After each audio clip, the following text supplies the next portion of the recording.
ଚଢ଼େଇପୁର ଜଙ୍ଗଲରେ ବହୁତ ଗୁଡ଼ିଏ ଚଢ଼େଇ ଏକାଠି ରହୁଥିଲେ।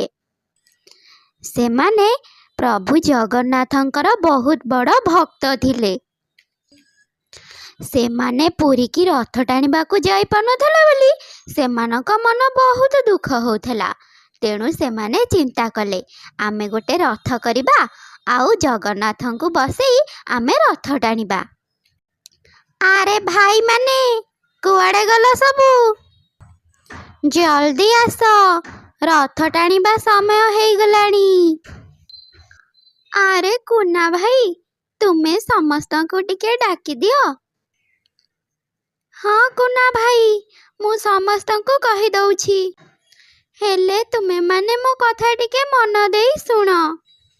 ଜଲ୍ଦି ଜଲ୍ଦି ଆସ, ରଥ ଟାଣିବା, ନହେଲେ ଡେରି ହେଇଯିବ ଯେ। ନହେଲେ ଭଗବାନ ବି ରାଗିଯିବେ। ହଁ ଭାଇମାନେ, ଚାଲ ଚାଲ, ଆମେ ବହୁତ ଦିନ ହେଲାଣି ଅପେକ୍ଷା କରିଥିଲୁ ଏଇ ସମୟକୁ।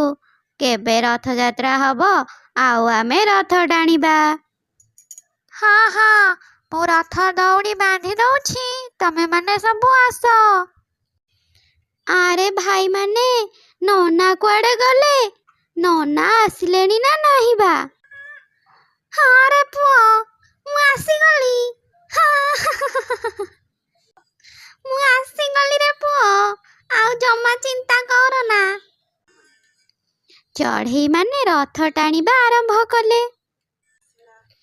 କିଛି ବାଟ ଗଲା ପରେ ଗୋଟିଏ ଦୁଷ୍ଟ କାଉ ସେଠାରେ ଆସି ପହଞ୍ଚିଲା ଆଉ କହିଲା, ଆରେ ତମମାନଙ୍କର ତ ବହୁତ ସାହସ ହେଇଗଲାଣି।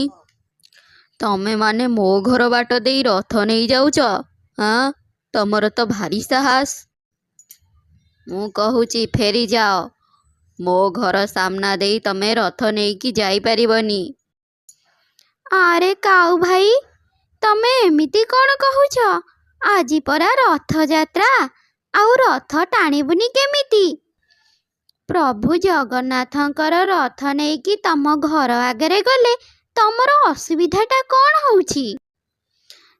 ତତେ କହିଲି ନା, ରଥ ନେଇକି ଯାଇପାରିବନି ମାନେ ଯାଇପାରିବନି। ସେସବୁ ପାଠ ମୋତେ ପଢ଼ାନା। ମୁଁ ଜାଣିଛି ମୁଁ କ'ଣ କହୁଛି, କ'ଣ କରୁଛି। ମୁଁ ମନା କଲି ମାନେ ମୋ ଘର ବାଟ ଦେଇ ରଥ ଯାଇପାରିବନି। ଆରେ ଆରେ, ତୁ କେଡ଼େ ଦୁଷ୍ଟ! ତୁ ଯାହା କରୁଛୁ କିଛି ବି ଠିକ୍ କରୁନୁ, ବୁଝିଲୁ? ଭଗବାନ ଦେଖିବୁ ତତେ ଉଚିତ ଦଣ୍ଡ ଦେବେ।